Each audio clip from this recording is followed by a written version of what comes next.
नमस्कार। हम 3 एंकर्स के साथ हमारी खास पेशकश 3 देख रहे हैं आप। आपके साथ हूं मैं नेहा बातन, मेरी सहयोगी श्वेता झा और मीनाक्षी कांडवाल भी मेरे साथ जुड़ गई हैं और अगले 1 घंटे तक हम आपके साथ यूं ही बने रहेंगे। दिखाएंगे आपको देश और दुनिया की तमाम बड़ी खबरें। लेकिन सुशांत सुसाइड मामले में हर दिन एक नई कहानी आती है और रोज नया मोड़ ये कहानी लेकर आती है। पुलिस, ईडी, सीबीआई के बीच परिवार और पॉलिटिशियंस में भी घमासान हो रहा है। हम आपको दिखाएंगे रिया के फोन में क्या कुछ तलाश रही है जांच एजेंसियां और सुनाएंगे सुशांत के पिता की फरियाद जो उन्होंने पत्र के रूप में लोगों के सामने रखा है। श्वेता, बिल्कुल, और इसी बुलेटिन में हम चर्चा करेंगे एलएसी पर बढ़ते तनाव की भी, क्योंकि चीन वहां लगातार सेना का जमावड़ा बढ़ा रहा है। तो उसके जवाब में हमने जोरदार तैयारी भी शुरू कर दी है। ये भी हम बताएंगे कि कैसी हमारी तैयारी है। इसी सिलसिले में आपको बता दें कि एलएसी पर पहले से तैनात हेरोन ड्रोन में अब मिसाइल भी लगाया जा रहा है। इसका सीधा सीधा मतलब ये है कि अब ये ड्रोन सिर्फ जासूसी ही नहीं करेगा बल्कि जरूरत पड़ने पर वार भी करेगा। मीनाक्षी, बिल्कुल, और इसके अलावा हम ये भी दिखाएंगे कि पूरी दुनिया इंतजार कर रही है कोरोना वैक्सीन का, और रूस में जो डेवलपमेंट हुआ है वैक्सीन को लेकर जो दावा है उसकी पहली तस्वीर हमारे पास है। लेकिन बुलेटिन में शुरुआत आज बेंगलुरु की खबर के साथ, क्योंकि बीती रात आगजनी और गुंडागर्दी की इस खबर ने पूरे देश को झकझोर कर रख दिया। सोशल मीडिया के एक पोस्ट से उठी इस आग पर सियासत जोरदार तरीके से शुरू हो गई। इसके बाद की तस्वीर भी आपको हम बता दें। बेंगलुरु हिंसा पर सबसे बड़ी खबर इस वक्त हम आपको बता रहे हैं। कांग्रेस एमएलए के घर पर हिंसा के मामले में एक तरफ 110 आरोपी गिरफ्तार हुए, आंकड़ा बढ़ के देखिए 145 तक जा पहुंचा है। बेंगलुरु हिंसा में 3 लोगों की मौत हो गई है, लेकिन ये मामला अपने आप में इस वक्त इन्वेस्टिगेशन के दायरे में इसलिए भी क्योंकि 4 घंटे तक साइबर सिटी बंधक बनी रही इस हिंसा की। एमएलए के घर पर हमला होता है, आगजनी, तोड़फोड़, यहां तक कि पुलिस स्टेशन तक पर जिस तरह से उपद्रवियों ने हमला किया, उस हिंसा में 60 पुलिसकर्मी तक जख्मी हुए। और ऐसा क्यों हो गया, ये सवाल इस वक्त खड़े हो रहे हैं। लेकिन जब पुलिस ऑफिशियल से भी बात की गई, उन्होंने इस पूरे घटनाक्रम पर और कैसे ये हालात बिगड़े उस पर जवाब दिया। लेकिन असदुद्दीन ओवैसी देखिए ट्वीट करके कह रहे हैं कि सोशल मीडिया पोस्ट बेहद आपत्तिजनक और निंदनीय है, लेकिन सभी से अपील करता हूं कि वो हिंसा में शामिल ना हो। मुझे उम्मीद है कि शांति को बल मिलेगा। दरअसल एमएलए के रिश्तेदार ने एक पोस्ट किया जिसके बाद ये हिंसा भड़की और फिर जो हालात हुए बीते जो रात के समय में 4 घंटे में बेंगलुरु में जो हालात बिगड़े उसकी तस्वीर आज पूरे देश के सामने है। लेकिन सवाल ये भी खड़े हो रहे हैं कि एक साथ इतनी बड़ी संख्या में लोग इकट्ठे हुए, इसकी कोई जानकारी पहले से नहीं लग पाई, कोई इनपुट्स पहले से क्यों नहीं आ पाए, ये तमाम सवाल लापरवाही को लेकर भी खड़े होते हैं।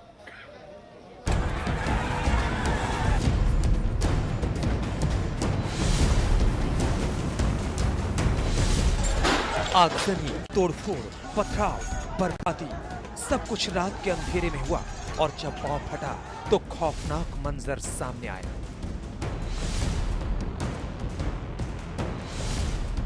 कर्नाटक की राजधानी बेंगलुरु बीती रात हिंसा की आग में झुलसती रही। उपद्रवियों ने सब कुछ खाक कर दिया। कांग्रेस विधायक श्रीनिवास मूर्ति के घर पर हमला किया, पुलिस स्टेशन को आग के हवाले कर दिया, गाड़ियों को फूंक दिया।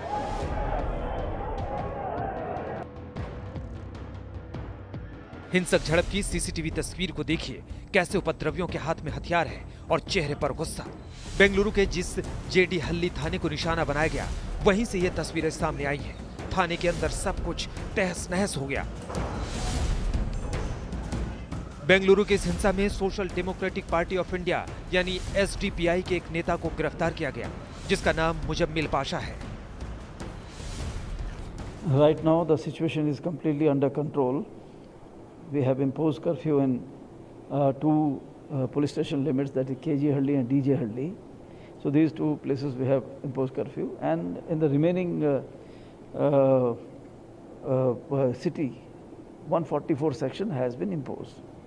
So right now situation is peaceful. Patrolling arrangements have been put in place. We are getting 4 companies of CRPF, RF and CSF from outside state. So they would be also joining us in our bandobast. ये बवाल श्रीनिवास मूर्ति के भतीजे के भड़काऊ social media post से हुआ। हंगामे के बाद उन्होंने पोस्ट तो हटा दी, लेकिन उपद्रवियों ने तब तक बर्बादी की स्क्रिप्ट लिख डाली थी। बेंगलुरु के इस हिंसक झड़प में 3 लोगों की मौत हो गई है, जबकि 60 पुलिसकर्मी घायल हो गए। इसमें एडिशनल पुलिस कमिश्नर खुद जख्मी हो गए हैं। उपद्रवियों के गुस्से को देखते हुए बेंगलुरु पुलिस को फायरिंग भी करनी पड़ी। आप इन तस्वीरों को देखकर बीती रात के खौफ को समझ सकते हैं। 250 के करीब गाड़ियों को आग के हवाले कर दिया गया। हिंसक वारदात के बाद कांग्रेस विधायक के आवास पर अतिरिक्त बल को तैनात किया गया है। इस घटना के बाद सीएम बीएस येदियुरप्पा ने लोगों से शांति बनाए रखने की अपील की है। साथ ही कहा है कि आरोपियों को कड़ी सजा मिलेगी। बेंगलुरु के हालात को देखते हुए डीजे हाली, केजी हाली पुलिस स्टेशन क्षेत्र में कर्फ्यू लगाया गया है, जबकि पूरे शहर में धारा 144 लागू कर दी गई है। सुरक्षा को देखते हुए आरएएफ, सीआईएसएफ और सीआरपीएफ की मदद ली जा रही है। बेंगलुरु से नागार्जुन के साथ आज तक ब्यूरो। बेंगलुरु हिंसा पर अब सियासत शुरू हो चुकी है। बीजेपी नेता अमित वालवीय ने कांग्रेस पार्टी की चुप्पी पर निशाना साधा। देखिए, जो लोग भीम और मीम राजनीति या गठजोड़ की बात करते हैं वो इस पूरे प्रकरण पे चुप है। वो सिर्फ इसलिए क्योंकि जिस विधायक के घर पर हमला हुआ वो कांग्रेस के विधायक हैं, दलित समुदाय से आते हैं, एक रिजर्व्ड कॉन्स्टिट्यूएंसी का प्रतिनिधित्व करते हैं। लेकिन कांग्रेस पार्टी ने इस पर बिल्कुल चुप्पी साधी हुई है। उन्होंने अपने विधायक को छोड़ तक दिया है। वो उन लोगों के साथ जाकर खड़े हो गए हैं जिन्होंने आगजनी करी, क्योंकि वो उनका वोट बैंक है। बिल्कुल स्पष्ट है कि इस घटना के पीछे पीएफआई और उसकी पॉलिटिकल आर्म एसडीपीआई जो है उसके कार्यकर्ता हैं। सुबह जो अरेस्ट हुई हैं उसमें एसडीपीआई के कुछ कार्यकर्ताओं को अरेस्ट किया गया है और कर्नाटका में कांग्रेस का और एसडीपीआई का गठजोड़ भी रहा है। और अब बात सुशांत मामले की। सुशांत केस में हर दिन एक नया मोड़ आ रहा है और अब जो नई बात सामने आ रही है वो है रिया के मोबाइल को लेकर, क्योंकि अब सवाल ये उठने लगे हैं कि आखिर रिया के मोबाइल से मैसेज डिलीट कैसे हो गए नेहा। बिल्कुल, और भाई के फोन से भी डेटा डिलीट हो गया, साथ ही मोबाइल फोन से व्हाट्सएप चैट्स डिलीट करने का ये खुलासा किया गया है। यानी कि कुछ छुपाने की कोशिश की जा रही है जिसको अब पुलिस खंगाल रही है। और देखिए, ये पूरा का पूरा टाइम पीरियड अपने आप में बहुत अहम है। आखिर एक साल में 1 या 2 बार नहीं बल्कि 17 बार आईपी एड्रेस बदला गया। इन्हीं सवालों के जवाब बाकी हैं और इन्वेस्टिगेशन के दायरे में अब ये सभी सवाल भी रिया चक्रवर्ती और उनके परिवार के सामने हैं। मोबाइल फोन से व्हाट्सएप चैट डिलीट, रिया के मोबाइल से मैसेज डिलीट, उसके भाई शोभिक के फोन से भी डाटा डिलीट, रिया के पापा इंद्रजीत चक्रवर्ती के फोन से भी डाटा डिलीट, तो दूसरी ओर कंप्यूटर के आईपी एड्रेस भी चेंज। एक बार नहीं, बार बार।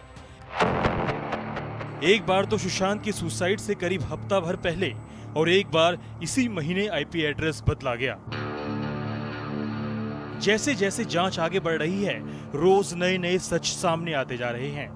अब मोबाइल फोन से व्हाट्सएप चैट डिलीट करने का सनसनीखेज खुलासा हुआ है। आखिर क्यों और कैसे रिया, उसके भाई और उसके पिता के फोन से व्हाट्सएप चैट डिलीट हो गए? किसने और क्यों कंप्यूटर के आईपी एड्रेस बदले? क्या ये सोची समझी साजिश थी? क्या कोई सुशांत की सुसाइड से जुड़े राज हमेशा हमेशा के लिए खत्म करना चाहता था? आरोप बेहद गंभीर हैं, लिहाजा शक उतने ही गहरे।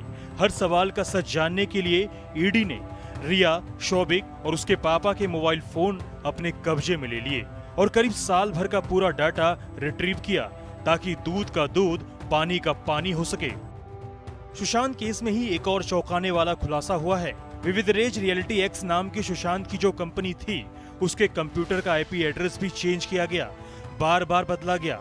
जानकारी है कि एक साल में 1 या 2 बार नहीं बल्कि 17 बार आईपी एड्रेस बदला गया। सुशांत के जिंदा रहते आखिरी बार 7 जून को, सुसाइड के बाद इसी महीने 7 अगस्त को भी। कौन कर रहा था ये सब? आईपी एड्रेस में क्यों किया जा रहा था बदलाव? क्या ऐसा मुमकिन है कि आईपी एड्रेस बदलकर कुछ राज छिपाए गए हों? सुशांत की मौत के पहले और बाद में आईपी एड्रेस का बदलना एक नई पहेली बन गई है।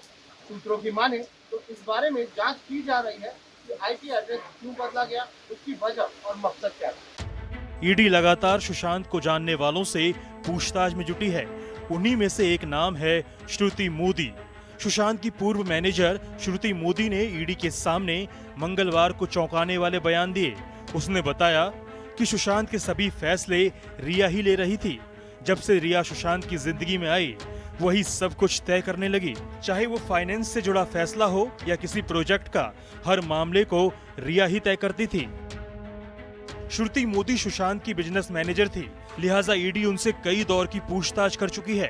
लेकिन जांच का दायरा बढ़ने के साथ ही सुशांत सुसाइड केस में सस्पेंस गहराता जा रहा है। मुनीश पांडे, दिल्ली, आज तक।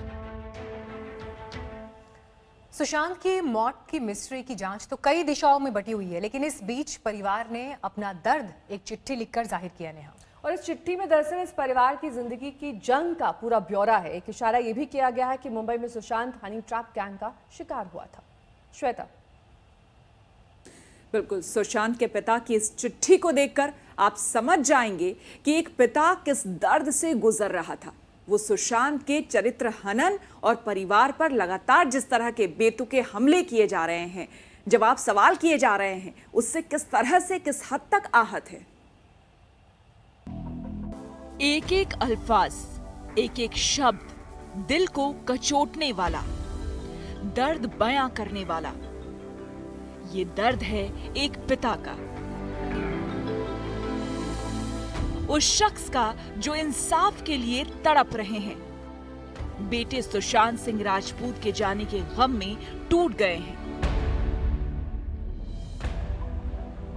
सुशांत सिंह राजपूत के पिता ने 9 पन्नों में सब कुछ समेट दिया है। अपनी बेबसी, लाचारी, संघर्ष, इंसाफ की लड़ाई, एक मिडिल क्लास के सपने, जद्दोजहद और ग्लैमर की दुनिया का कड़वा सच, और सुशांत की मौत पर हो रही सियासत। खत की शुरुआत सुशांत के पिता के सिंह ने मशहूर कवि फराग जलालपुरी से की। तू इधर उधर की बात ना कर, ये बता कि काफिला क्यों लुटा। मुझे रहजनों से गिला नहीं, तेरी रहबरी का सवाल है। इन शब्दों को देखकर आप खत के मजमून को भांप सकते हैं। इसे देखकर ही आप समझ गए होंगे कि कितने दर्द के साथ जी रहे हैं सुशांत के पिता। किनसे है उनकी शिकायत, आपको आगे बताएंगे कि जिस ग्लैमर की दुनिया में सुशांत तेजी से कामयाबी की सीढ़ियां चढ़ रहे थे, उससे कितने खफा हैं के सिंह। लेकिन सबसे पहले आपको ले चलते हैं फ्लैशबैक में, जब सुशांत के परिवार के लिए संघर्ष भरे दिन थे। दर्द के इन पन्नों में के सिंह बताते हैं कि सुशांत का परिवार होने का मतलब क्या था। सुशांत के माता पिता कमाकर खाने वाले लोग थे। उनके हंसते खेलते 5 बच्चे थे। उनकी परवरिश ठीक हो इसलिए 90 के दशक में गांव से शहर आ गए। रोटी कमाने और बच्चों को पढ़ाने में जुट गए। एक आम भारतीय माता पिता की तरह उन्होंने मुश्किलें खुद झेली। बच्चों को किसी बात की कमी होने नहीं दी। हौसले वाले थे, सो कभी अपने सपनों पर पहरा नहीं लगाया। कहते थे जो कुछ 2 हाथ पैर का आदमी कर सकता है, तुम भी कर सकते। सुशांत उस प्रगतिशील और बड़ी सोच के परिवार के सदस्य थे जिन्होंने कामयाबी की लकीरें अपने बूते खींची। लेकिन अचानक इस परिवार को झटका तब लगा जब सुशांत की मां दुनिया छोड़कर चली गई। इस परिवार पर गमों का मानो पहाड़ टूट पड़ा। लेकिन कहते हैं ना कि जिंदगी चलने का नाम है, सो सुशांत का परिवार भी आगे बढ़ गया और उनके परिवार ने फैसला किया कि सुशांत हीरो बनेंगे। लेकिन तब के सिंह को कहां पता था कि जिस दुनिया में अपने बेटे को भेज रहे हैं वहां कैसे कैसे लोग हैं। के सिंह लिखते हैं, एक नामी आदमी को ठगों, बदमाशों, लालचियों का झुंड घेर लेता है। इलाके के रखवाले से मदद मांगी जाती है, लेकिन अंग्रेजों के वारिस हैं। अदना हिंदुस्तानी मरे, इन्हें क्यों परवाह। सुशांत के परिवार को इस बात का गम खाया जा रहा है कि उनके लाडले को कोई मानसिक बीमार बता रहा है तो कोई बिना जांच के ही अपने फैसले सुना रहा है। इससे सुशांत के पिता सबसे ज्यादा गमजदा हैं, जिसका जिक्र वो अपनी चिट्ठी में करते हैं। अंग्रेजों का एक और वारिस जनरल डायर को मात देता है। परिवार को कहता है कि तुम्हारा बच्चा पागल था, सुसाइड कर गया। होता रहता है, कोई बात नहीं। बॉलीवुड में काफी कम वक्त में सुशांत ने अपने हुनर के दम पर मुकाम हासिल किया था, लेकिन दुनिया से जाने के बाद जिस तरीके से सुशांत और उनके परिवार पर हमले हो रहे हैं, वो इस परिवार के जख्मों पर नमक का काम कर रहा है। सुशांत के पिता ऐसे ही लोगों पर निशाना साधते हुए लिखते हैं, हमारे परिवार का सब्र तब टूटा जब महीना बीतते बीतते महंगे वकील और नामी पीआर एजेंसी से लैस हनी ट्रैप गैंग डंके की चोट पर लौटा। सुशांत को लूटने मारने से तसल्ली नहीं हुई तो उसकी याद को अपमानित करने लगा। इस चिट्ठी के जरिए सुशांत के पिता कई सवाल भी उठा रहे हैं। सवाल सुशांत की निर्मम हत्या का है। सवाल ये भी है कि क्या महंगे वकील कानूनी पेचीदगियों से न्याय की भी हत्या कर देंगे। इंसाफ की लड़ाई लड़ रहे सुशांत के पिता ने कहा कि उनके परिवार को सबक सिखाने की धमकी दी जा रही है। एक एक करके सबके चरित्र पर कीचड़ उछाला जा रहा है। सुशांत के साथ उनके संबंधों पर सवाल उठाए जा रहे हैं। वो सवाल पूछते हैं कि जो आज तमाशा करने वाले हैं और तमाशा देखने वाले, क्या कल उनके साथ ऐसा नहीं होगा? करीब 800 शब्दों की इस चिट्ठी में सुशांत सिंह राजपूत के पिता ने सब कुछ उड़ेल कर रख दिया। सवाल समाज से भी है, पुलिस से भी है और हुक्मरानों से भी है। अंजना ओम कश्यप के साथ आज तक ब्यूरो। की बड़ी खबर आपको बता दें, बारामूला से खबर आ रही है जहां पर आर्मी की पेट्रोलिंग पार्टी पर हमला किया गया है। अब से कुछ ही देर पहले यह हमला हुआ है। बारामूला से बड़ी खबर इस वक्त की, जम्मू कश्मीर के बारामूला में आर्मी की पेट्रोलिंग पार्टी पर हाईवे पर हमला हुआ है। यह आतंकी हमला बताया जा रहा है जो कि आर्मी पेट्रोल पार्टी पर किया गया है। गश्त लगा रही थी आर्मी की यूनिट जब यह हमला हुआ और आतंकी हमला इसे बताया जा रहा है। हाईवे पर यह आतंकी हमला अब से कुछ ही देर पहले, इस वक्त की बड़ी खबर। तस्वीरें हम आपको दिखा रहे हैं।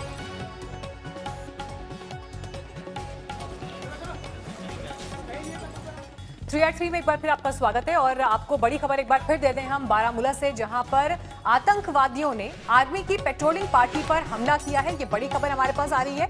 सोपोर में सेना के जवानों पर यह आतंकी हमला हुआ है। हाईवे पर पेट्रोलिंग पार्टी पर आतंकवादियों ने हमला किया। हालांकि खबर यह भी मिल रही है कि इसमें एक जवान घायल हुआ है। बारामूला श्रीनगर हाईवे जहां पर इस घटना को अंजाम दिया आतंकवादियों ने, एक जवान के जख्मी होने की खबर है। हमारे साथ और जानकारी के साथ अशरफ वानी इस वक्त जुड़ गए हैं। अशरफ, क्या और खबर सामने आ रही है? किस तरह का ये हमला था? पेट्रोलिंग पार्टी पर हमले की खबर आ रही है। बिल्कुल मीनाक्षी, दरअसल ये जैसे आपने कहा, श्रीनगर बारामूला जो हाईवे है, इस पर काफी आवाजाही सेना की होती है और इसी बीच सेना का एक काफिला गुजर रहा था इस हाईवे पर, जिस पर गात लगाकर गोलीबारी की गई है। हाईगाम ये जगह है जहां पर ये फायरिंग हुई है इस सेना के काफिले पर।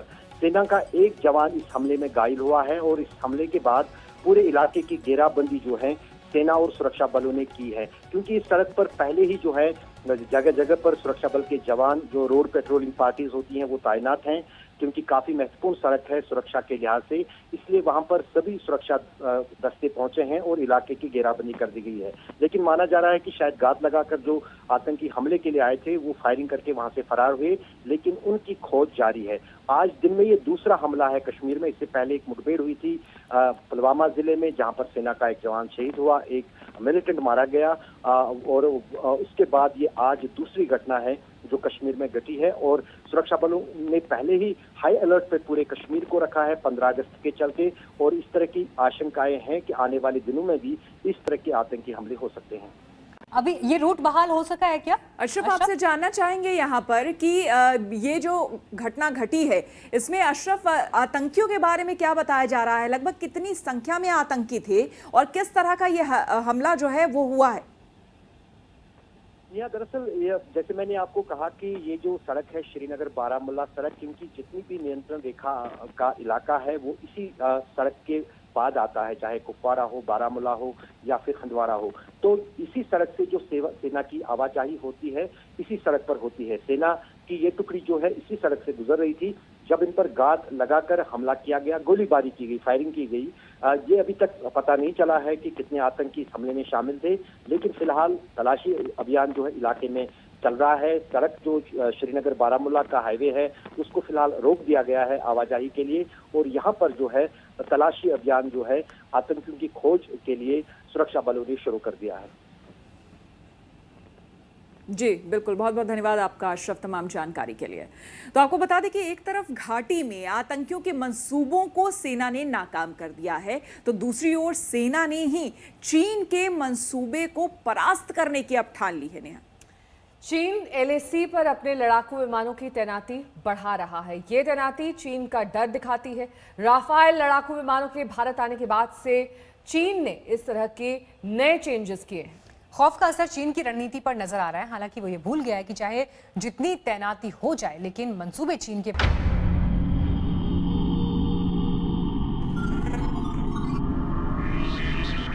राफेल जब उड़ान भरता है तो दुश्मन दुम दबाकर भागने लगता है। राफेल जब तबाही मचाता है तो दुश्मन अपनी खैर मनाता है।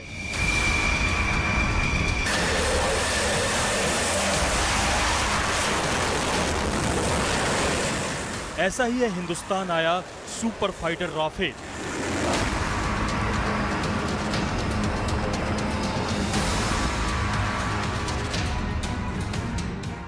तभी तो चीन थर थर कांपने लगा है, वो बेचैन हो उठा है।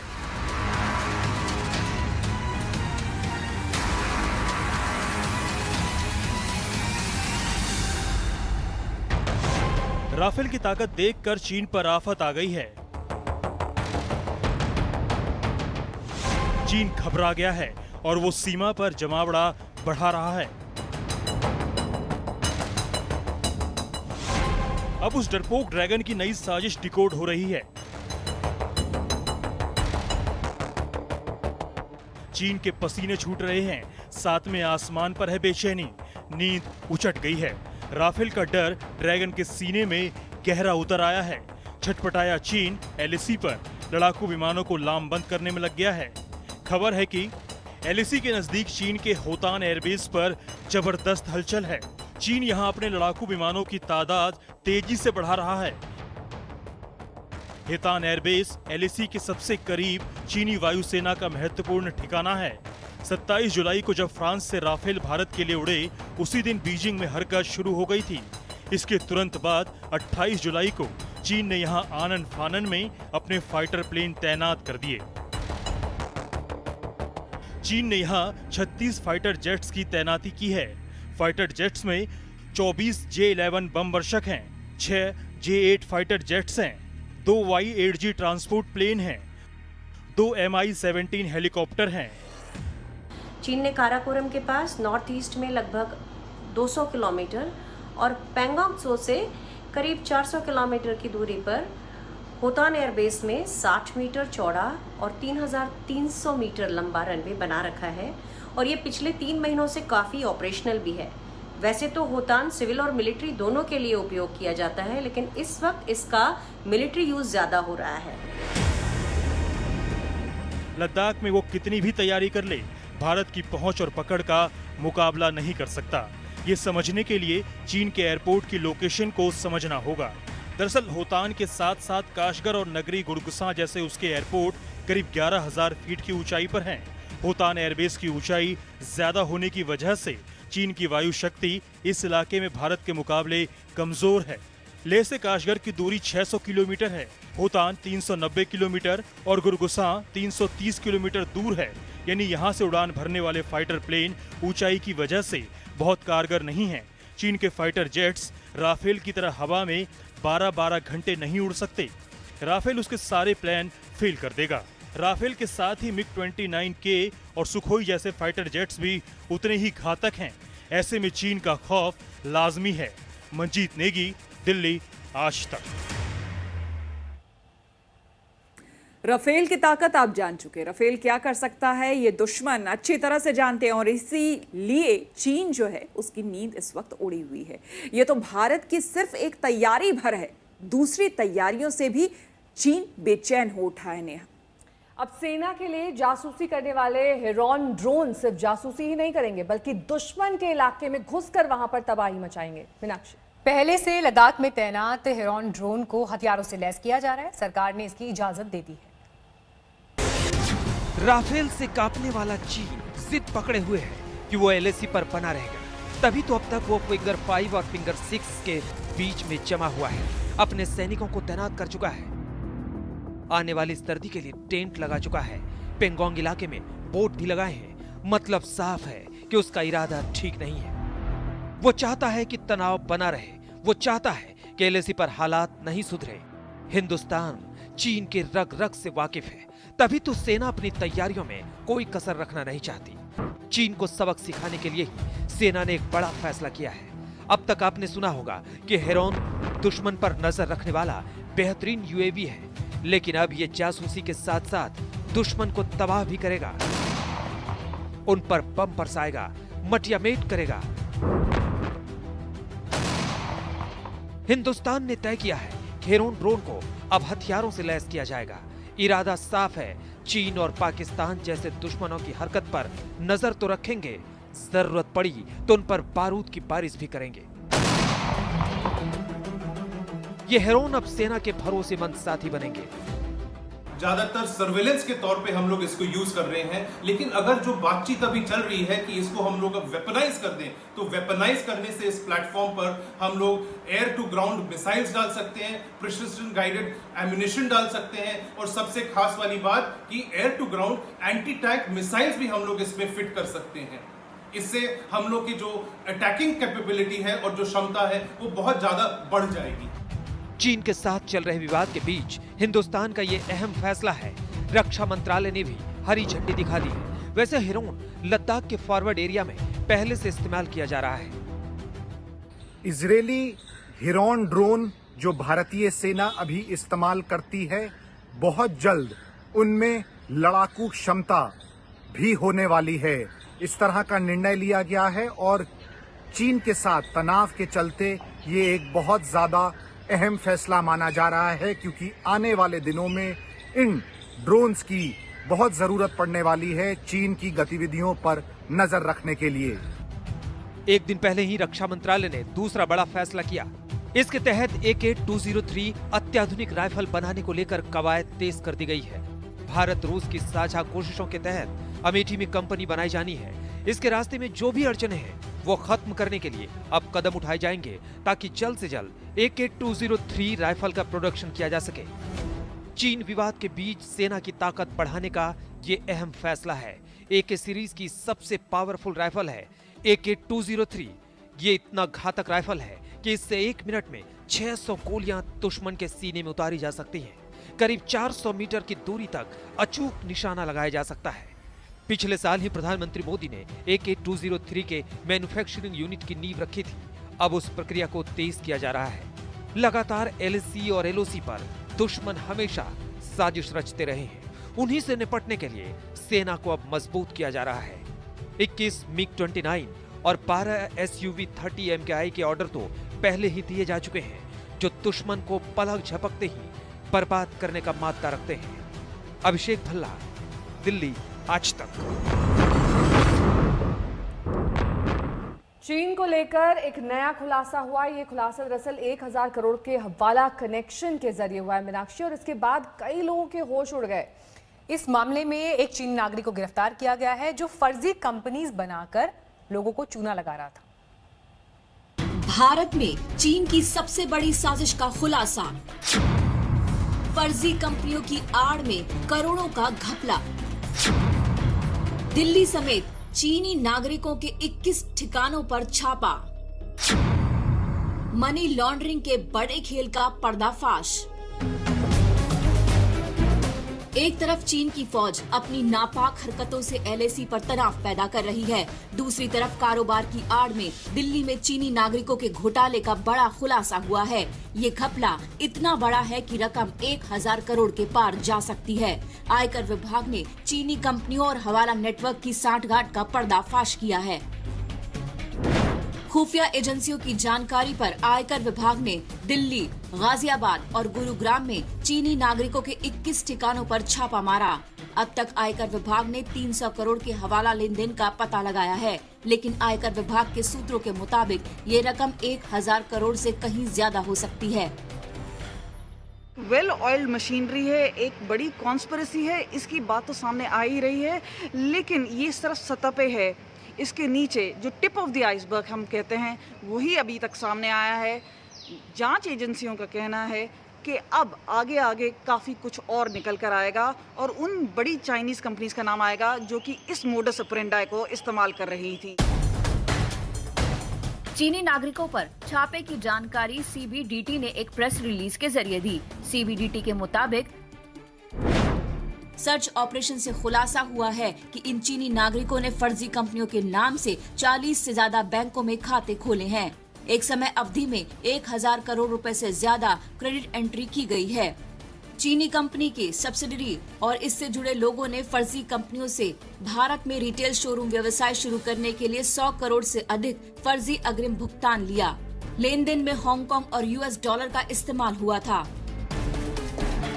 इस मामले में एक चीनी नागरिक को आयकर विभाग ने हिरासत में भी लिया है। इसकी पहचान लुओसांग के रूप में हुई है। वो चार्ली पैंग के नाम पर रहता था और उसके पास से फर्जी भारतीय पासपोर्ट भी मिले हैं। छानबीन से पता चला है कि उसने फर्जी पासपोर्ट मणिपुर से बनवाए थे। उसने काल्पनिक नामों से भारत में 8 से 10 बैंकों में खाते खोल रखे थे। हवाला ऑपरेशन के लिए चार्ली पैंग कई कंपनियों की नुमाइंदगी कर रहा था। उसे हवाला रैकेट के मामले में 2018 में भी गिरफ्तार किया गया था, लेकिन छूटने के बाद वो फिर इसी धंधे में कूद गया। लुओ सांग नाम का चाइनीज नागरिक किस तरह से भारतीय पासपोर्ट के साथ यहाँ पे भारत में काम कर रहा था। दिल्ली, गुड़गांव, नोएडा में 21 जगह छापे मारे गए और पाया गया कि किस तरह से एक वेल ऑयल्ड हवाला रैकेट चल रहा है और काफी समय से चल रहा है। आयकर विभाग की जांच जारी है। ऐसे में चीनी नागरिकों की करतूतों के कई और खुलासे मुमकिन हैं। कमलजीत संधू, दिल्ली, आज तक। चीन के खिलाफ भारत की मुस्तैदी की हर खबर आपने देखी। अब आपको दिखाते हैं कोरोना से जुड़ी हुई एक अहम खबर। श्वेता, बिल्कुल, कोरोना वैक्सीन बनाने को लेकर पूरी दुनिया में रिसर्च जारी है। आज वीके पॉल की अगुवाई में अपने देश के एक्सपर्ट वैक्सीन प्रोटोकॉल को लेकर बैठक भी कर रहे हैं। नेहा, हालांकि रूस ने ये दावा किया है कि वैक्सीन वो लेकर आ गया है, लेकिन ये वैक्सीन तमाम प्रक्रियाओं से गुजरी है या फिर नहीं है, इस पर WHO ने तस्वीर साफ नहीं की है। अभी भी पूरे विश्व को इंतजार है एक ऐसी वैक्सीन का जो तमाम ट्रायल स्टेजेस से गुजर सके। रूस के दावे पर देखिए रिपोर्ट।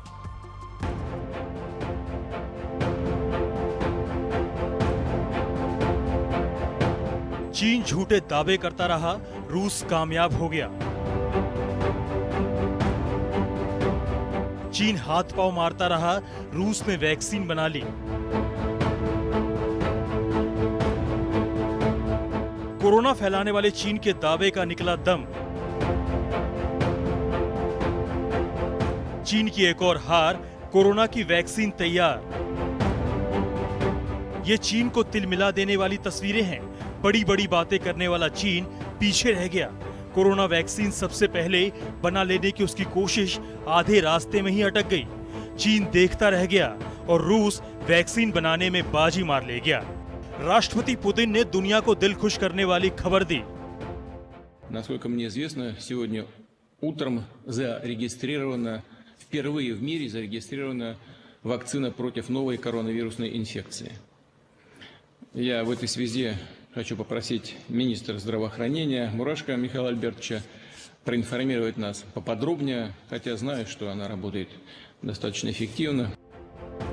पुतिन का यह ऐलान जहां दुनिया के लिए सुकून देने वाला है, दहशत से बाहर निकालने वाला है, वहीं इससे चीन के प्लान पर पानी फिर गया है। चीन की कंपनी कैंसिनो वैक्सीन पर तेजी से काम कर रही थी। चीनी मीडिया का दावा था कि ट्रायल में कैंसिनो सबसे आगे है। WHO ने भी कहा था कि 21 वैक्सीन क्लिनिकल ट्रायल पर हैं। 21 में से 8 वैक्सीन का ट्रायल चीन में चल रहा था, लेकिन चीन का प्लान अधूरा ही रह गया। चीन की बायोटेक कंपनियां दावे बांटती रह गई और रूस ने स्पुतनिक को मैदान में उतार दिया है।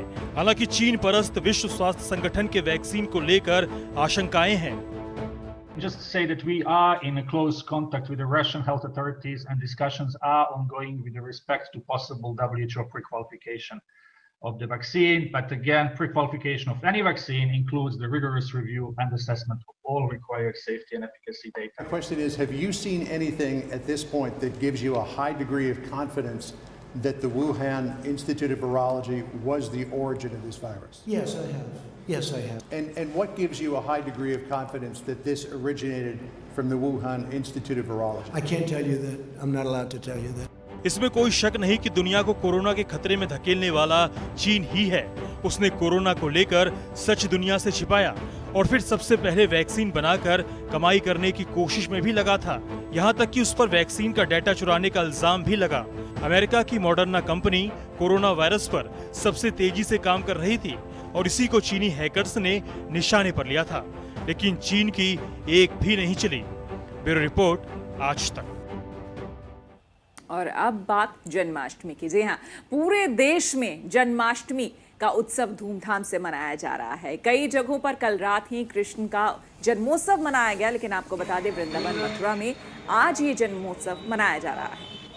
8 तस्वीरें आपके सामने हैं अलग अलग शहरों की, जहां पर भव्य तरीके से मंदिरों को तो सजाया गया, लेकिन इस बार संक्रमण की वजह से कई तरीकों से जो भक्त हैं वो मंदिरों से दूर हैं, सिर्फ अपने इष्ट देव की प्रार्थना घरों से कर रहे हैं।